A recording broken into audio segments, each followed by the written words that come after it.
दोस्तों नमस्कार। आज के वीडियो में हम बात करने वाले हैं ग्रहों के आपस में संबंध के बारे में।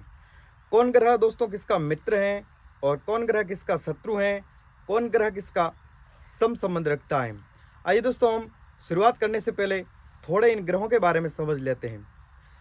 सर्वप्रथम हम बात करेंगे अगर सूर्यदेव की, तो सूर्य एक राजा ग्रह है, राजसी ग्रह है। उसमें राज करने की फितरत है, उसमें तेज है, उसमें ओज है।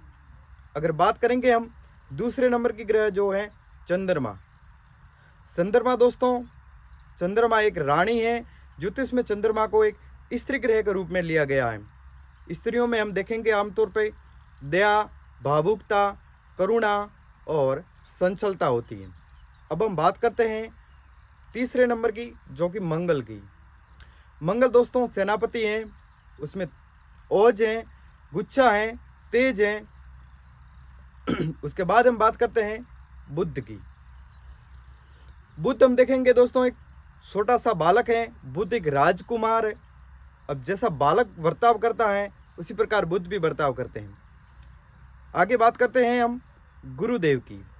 दोस्तों बृहस्पति गुरु को ज्योतिष के अंदर एक आचार्य के रूप में, एक मंत्री के रूप में देखा जाता है। आगे हम बात करते हैं गुरु के बाद हमारे शुक्र देवता की। शुक्र देवता दोस्तों दैत्य गुरु के रूप में लिया गया है ज्योतिष के अंदर। दैत्य गुरु और भोग विलास, ऐशो आराम वाला ग्रह है। उसके बाद हमारा शनि ग्रह एक बुजुर्ग प्लेनेट है। शनि में एक वैराग्यता है। और अब दोस्तों हम इन ग्रहों को समझने की एक पूरी कोशिश कर रहे हैं। एक मैं आपको कहानी के माध्यम से आसान तरीके से इन ग्रहों के आपसे मित्र और संबंध के बारे में समझाने की पूरी कोशिश कर रहा हूं। मुझे आशा है कि आपको वीडियो पूरा समझ में आएगा। अगर वीडियो आपको पूरा समझ में आता है तो इस वीडियो को आप लाइक कर दीजिए, और पहली बार अगर आप हमारे चैनल पर आए हैं तो इस चैनल को आप सब्सक्राइबर कर दें। थैंक यू दोस्तों। हम चलते हैं कि स्टोरी की तरह, कहानी की तरफ। हम दोस्तों यहाँ पर देखेंगे कि सूर्य राजा हैं, तो राजा के साथ किस किस के संबंध है वो अच्छे रहेंगे, किस किस के संबंध मित्रवत रहेंगे, और कौन राजा का शत्रु हो सकता है, कौन राजा के साथ सम संबंध रखेगा। तो हम सर्वप्रथम बात करेंगे अगर चंद्रमा की, तो चंद्रमा एक रानी है। तो राजा का एक रानी के साथ संबंध अच्छा मित्रवत संबंध ही होगा। तो यहाँ हम लिख लेते हैं चंद्रमा को एक मित्रवत ग्रह के रूप में। अब हम दोस्तों हम सूर्य की बात कर रहे हैं। सूर्य के कौन कौन से ग्रह मित्र हैं, कौन कौन से शत्रु हैं, और कौन कौन से ग्रह हैं सूर्य के सम हैं। फिर हम बात करते हैं दोस्तों, चंद्रमा हमारा आ गया। उसके आगे हम बात करेंगे मंगल की।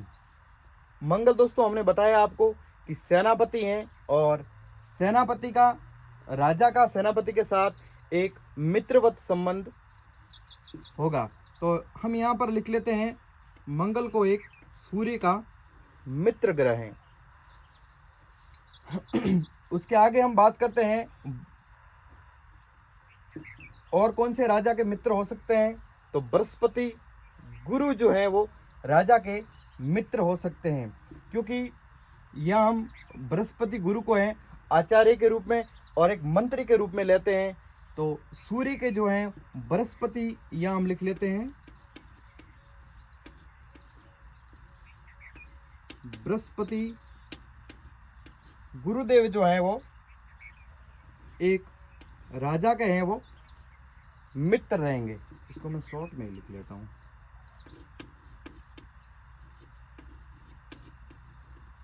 अब हम बात करते हैं बुध की। एक बालक है, एक राजा बालक के साथ कैसा संबंध रखेगा। मित्रवत संबंध तो नहीं रख सकता और नहीं शत्रु संबंध रखेगा। एक छोटे से बालक के साथ राजा का है वो सम संबंध होगा। तो सम संबंध की श्रेणी में हम यहाँ पर ले लेते हैं बुध देवता को। बुध ग्रह है जो सूर्य देव का है वो सम संबंध की श्रेणी में आएगा। अभी दोस्तों हमारा चंद्रमा आ गया, मंगल आ गया, बुध आ गया और बृहस्पति आ गया। अब रह गया बाकी शुक्र और शनि। सूर्य दोस्तों राजा है और शुक्र एक ग्रह है जो कहता है भोग विलास करो, ऐसो आराम करो। लेकिन राजा को भोग विलास ऐसो आराम तो पसंद नहीं हो सकता। इसके लिए जो सूर्य का है वो शुक्र है वो शत्रु संबंध रखेगा। सूर्य है वो इस दैत्य गुरु शुक्र के साथ है वो शत्रु संबंध रखेगा। तो शत्रु संबंध की लिस्ट में हम यहाँ लिख लेते हैं शुक्र को। और जो है हमारे शनि देवता, शनि एक क्रूर ग्रह है और सूर्य और शनि में आपस में शत्रुता है। यहाँ हम लिख लेते हैं शनि को शत्रु, क्योंकि शनि दोस्तों जो ग्रह है वो वैराग्य को वैराग्य वाला ग्रह है। तो राजा राज करता है, उसको वैराग्य की बात पसंद नहीं आती है। तो सूर्य का जो है वो शनि है वो शत्रु होगा। अब दोस्तों हम दूसरे नंबर के ग्रह हैं चंद्रमा की बात करते हैं। चंद्रमा एक रानी है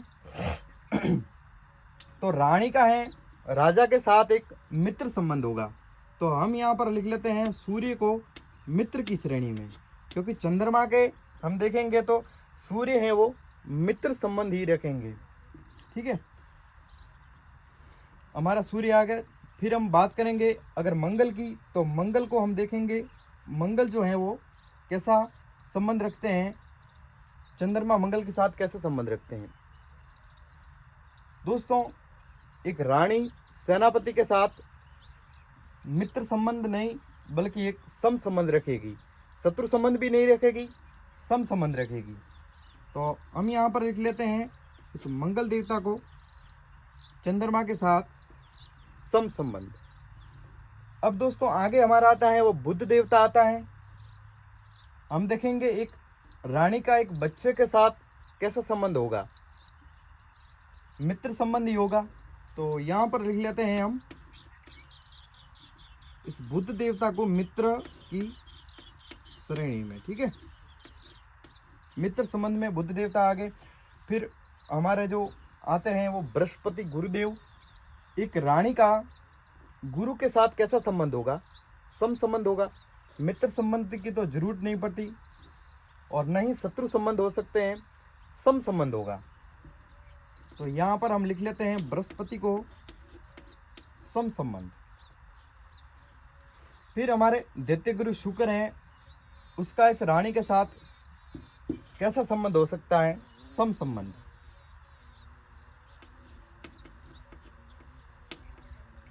यहाँ पर हम लिख लेते हैं सम संबंध की श्रेणी में। आगे हमारे बसते हैं शनिदेव, बुजुर्ग प्लेनेट है जो कि इस चंद्रमा का शनि के साथ सम संबंध बनता है। तो यहाँ पर हम शनि को भी लिख लेते हैं। इस चंद्रमा का किसी के साथ शत्रु संबंध नहीं है, रानी का किसी के साथ शत्रु संबंध नहीं है। आगे हम दोस्तों समझने की कोशिश कर रहे हैं मंगल देवता की। मंगल देव सेनापति हैं, तो सेनापति का किसके साथ संबंध हो सकता है, एक तो राजा के साथ हो सकता है। तो हम यहाँ पर लिख लेते हैं इस सूर्य को। फिर एक सेनापति का किसके साथ अच्छा संबंध हो सकता है, तो वो हो सकता है बृहस्पति गुरु का आचार्य का साथ इस मंगल सेनापति का जो महामंत्री आचार्य हैं उसके साथ अच्छा संबंध हो सकता है। तो हम यहाँ पर लिख लेते हैं बृहस्पति को। और इस मंगल का जो है वो एक रानी के साथ भी एक मित्रवत संबंध अच्छा रहेगा। तो यहाँ पर हम चंद्रमा को भी लिख लेते हैं। मंगल का मित्र बनते हैं हमारे राजा, सेनापति का सेनापति का जो मित्र कौन बनते हैं, एक तो राजा बनता है और एक रानी बनती है और एक बनते हैं हमारे आचार्य महामंत्री। आगे हम देखते हैं कि मंगल का सम संबंध किसके साथ है, तो मंगल जो है वो शुक्र और शनि, यहाँ हम लिख लेते हैं शुक्र और शनि, इन दो ग्रहों के साथ वो सम संबंध रखता है। मंगल सेनापति हैं और शुक्र जो हमारे हैं वो भोग विलास वाले हैं। एक सेनापति को भोग विलास के साथ अधिक तो भोग विलास में नहीं डूब सकता, वो ठीक है, सम संबंधी रखेगा। शनि के साथ भी सम संबंधी रखता है हमारे जो मंगल देवता। आगे हम बात करते हैं बुध देवता के बारे में, तो बुध के मंगल जो है वो बुध के साथ शत्रु संबंध रखता है। ठीक है, मंगल सेनापति है और बुध एक बालक है। बालक तो अटपटी बातें करता है, तो सेनापति को अच्छी नहीं लगती, तो शत्रु संबंध में रखता है। ठीक है, बुध के साथ शत्रु संबंध रखता है। अब हम बात करते हैं बुध देवता की, कौन कौन से मित्र हो सकते हैं बुध देवता के। तो बुध एक बालक है, बालक एक राजा के साथ अच्छे संबंध रखेंगे, तो सूर्य को हम लिख लेते हैं एक मित्र की श्रेणी में यहाँ पर। और बालक को क्या अच्छा लगता है, छोटा सा बालक, राजा भी उन्हें अच्छा लगता है। और दूसरे नंबर में देखेंगे बालक को एक भोग विलास जो है वो अच्छा लगता है, ऐसो आराम करना बहुत अच्छा लगता है। तो शुक्र भी है, ये बुध भी है, ये बुध ग्रह इस शुक्र के साथ है वो अच्छा संबंध रखते हैं। यहाँ हम लिख लेते हैं शुक्र को। आगे हम देखते हैं कि बुध देवता मंगल, गुरु और शनि इन तीनों के साथ सम संबंध रखते हैं। तो यहाँ हम लिख लेते हैं मंगल, बृहस्पति, गुरु और शनि इन तीनों के साथ है वो सम संबंध रखते हैं। बालक सेनापति के साथ और आचार्य महामंत्री के साथ, और शनि जो है बुजुर्ग प्लैनेट इसके साथ सम संबंध रखते हैं। आगे हम देखेंगे कि बुध देवता है जो चंद्रमा एक रानी के साथ शत्रु संबंध रखते हैं। हम यहाँ पर लिख लेते हैं रानी के साथ